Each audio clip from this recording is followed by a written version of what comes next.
Salut, c'est Trado, je suis content de vous retrouver pour la mise à jour des matrices de trading sur CFD, Euro-Dollar, France 40, Allemagne 30 et US 30, les précautions d'usage. Il ne s'agit que d'une matrice donnée à titre pédagogique, informatif, il ne s'agit pas d'un conseil en investissement.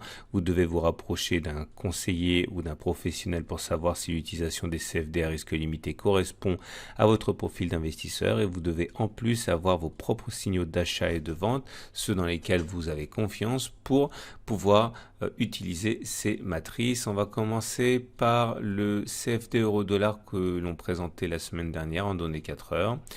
On expliquait que on était dans une zone ici, les 1.10.08, 1.10.35 qui était une zone où les traders chercheraient normalement des signaux haussiers.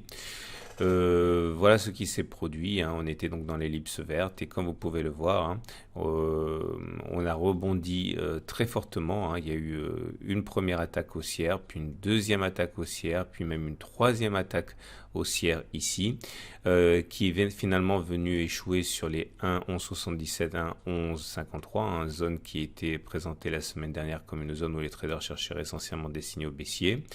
Pour la semaine prochaine, la matrice ne change pas. Globalement, nous sommes dans une zone ici, les 11,77 à 11,53, une zone où les traders baissiers chercheront des signaux de vente, hein.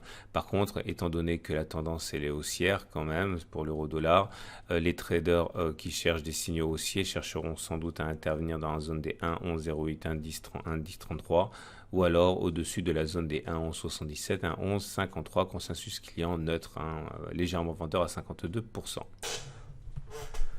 On passe à la matrice présentée pour le France 40 la semaine dernière. On expliquait que tant qu'on n'était pas sorti de la zone des 5735, 5642, les traders chercheraient sans doute des signaux baissiers. Au-dessus, ils chercheraient des signaux haussier. Voilà ce qui s'est produit. On était donc dans l'ellipse verte, on a tergiversé, puis finalement on est sorti de la zone et on a eu deux attaques haussières assez importantes sur la zone, ici et encore là. La tendance est haussière, hein, en données 4 heures maintenant. Et pour la semaine prochaine, la matrice change un petit peu. Disons étant donné que la tendance est haussière, les traders qui cherchent à acheter attendront soit que l'on revienne sur les 5735, 5683 pour bénéficier de signaux d'achat, soit que l'on franchisse la zone des 5783, 5779, consensus client vendeur 72%, tendance haussière, je l'ai dit, on est au-dessus de la M20, au-dessus de la M50. On enchaîne avec l'Allemagne 30, une matrice assez compliquée présentée la semaine dernière puisqu'on avait tout un ensemble de zones de support ici, 12 875, 12 732, 12 596, etc. Toute cette zone était une zone où les traders chercheraient avant tout des signaux haussiers. Voilà ce qui s'est produit, on était dans l'ellipse verte et vous voyez, on a eu deux attaques. Deux fois on est venu chercher la zone des 12 875, 12 817. Deux fois on s'est retrouvé avec des signaux d'achat et une impulsion haussière. Pour la semaine prochaine, je considère que la tendance étant globalement haussière, hein, on est au-dessus de la M20, au-dessus de la M50, les traders chercheront essentiellement sans doute à bénéficier de signaux d'achat, hein, soit dans la zone des 12 875, 12 817, ou alors hein, si on arrive à clôturer hein, au-dessus des 12 985, hein, ils chercheront à partir de là ensuite des signaux haussiers, par exemple lors des différents throwbacks, hein, si on sort et qu'on revient sur cette zone. Consensus client vendeur, là aussi à 69%. On va terminer avec l'US 30, là aussi une matrice un petit peu complexe donnée la semaine prochaine, la semaine dernière. Toute la zone des 27 403, 27 042 est une zone où les traders cherchaient sans doute des signaux baissiers. Dans la zone 26 035, 25 736, ils cherchaient des signaux haussiers.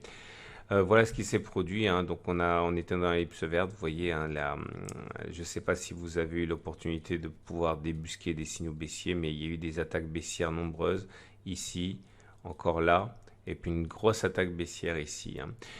Pour la semaine prochaine, c'est encore une matrice un petit peu compliquée. Je pense que les traders qui sont plutôt haussiers, hein, et vous voyez, on est au-dessus de la M20 qui monte, au-dessus de la M50 qui monte, donc la tendance elle est plutôt haussière, hein.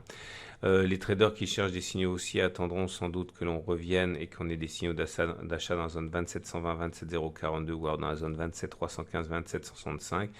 Il y a une zone ici un petit peu dangereuse, les 27 403, 27 343, c'est toujours une résistance, hein.